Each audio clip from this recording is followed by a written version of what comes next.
In today's journey, we will be using our Instant Pot to create starters that we can use at any moment in the future. What's really cool about the canning process is that it will not only cook the starters, but also sterilize them so that they can sit at room temperature almost indefinitely. Although we will probably refrigerate or freeze to get the maximum distance out of them. Normally, we would use 1 liter of water with a 1/4 pound of malt extract and a 1/4 teaspoon of yeast nutrient in each of the containers. But as overfilling can lead to problems later on, which we discover with the 2 that are already in the pressure cooker right now, you will want to make sure that you leave just a little bit of head space at the top for expansion during the process. And that's why the lids are on loose right now instead of tight. That way during expansion it'll just spill over rather than exploding the bottle. Let's fast forward through Phil being a klutz. Also, the more headroom you have up front, the easier it is to actually mix everything together. And then you could top off later on. The reason we don't recommend mixing this in one big batch and splitting it up is to be sure of what goes into each one specifically. Here you can see the 1/4 teaspoon of the yeast nutrient. This is technically an optional step, but we like to use it to make sure we get the optimal fermentation out of our starters. And then before putting the lid on, we'll give it one last stir. And of course that lid is going to have to be replaced because he just dropped it on the floor. So we're just gonna grab one off another jar we got. This is probably a good time to mention that the lids themselves with the seals are one-time use only. So every time you do this, you will need to get new lids. And like I was about to say before I was rudely interrupted, the way we make sure that they are lightly screwed on is that we tighten them all the way and then back up at least a 1/4 turn. At this point, the only thing the collars are really doing is making sure the lid doesn't fall off during the pressure cooking. If you are using an Instant Pot, you may have some trouble getting the lid closed. We find that when there are 3 quart jars inside there, you have to have it lined up just right. And excuse us, the ever-professional Phil apparently has forgotten to get the power cable for the Instant Pot. So excuse us for one moment while we take care of these technical difficulties. It just goes to prove that the simpler a project can be, the harder it is to remember to actually do every step. On our model, once the lid is on, we're going to press the pressure cook button, followed by the pressure level button to make sure that it is set to high. This will ensure that it at least gets up to 15 psi for the beginning part. And what we're going to actually do, because it backs off of 15 psi after a certain amount, is we're going to run this program of 25 minutes twice in a row to make sure that we really kill everything.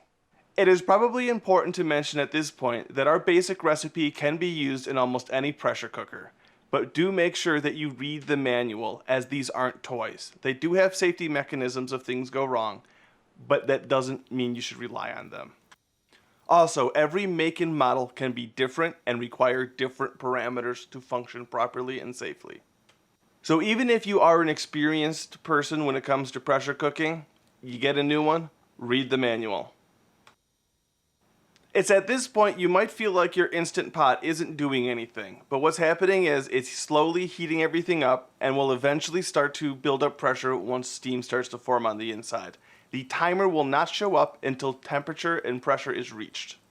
The amount of time will vary depending on the amount of wort that's in there and the temperature at which you started the process at. Because we'll do 2 sessions back to back, it actually won't take much time to get back up to 15 psi. Although it took us quite some time to get up to temperature the first time, I believe about 20 minutes. We are aware of the downsides to using an Instant Pot, such as it doesn't actually reach 15 psi for extended periods of time for safety reasons.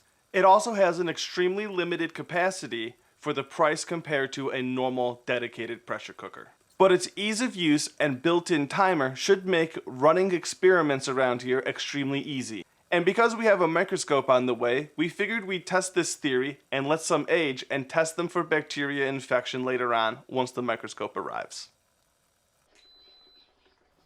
You can definitely tell when you've reached temperature because the lid has lifted up slightly into the lock position. Also, you'll hear a beep and the display of the timer. We will be using some of our time magic at this point to speed us through the process. Also, have we ever mentioned that just because you can't see Phil on the camera doesn't mean that he's not in the room watching everything? What the hell was that? Excuse me for a moment.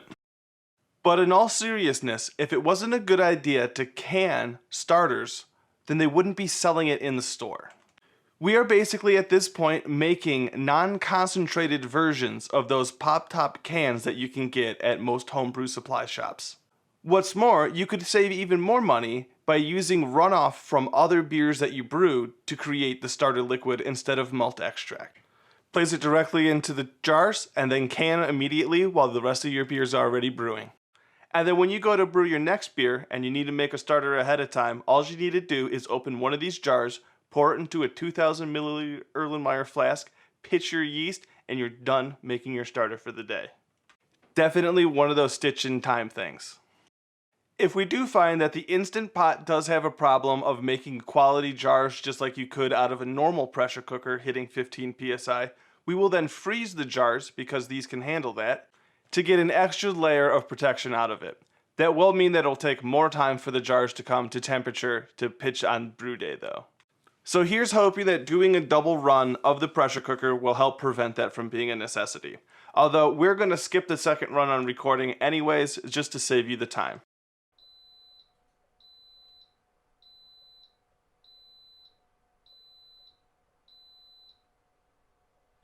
And with that, most of the excitement of the day has come to an end. All we need to do is let this naturally come down to temperature.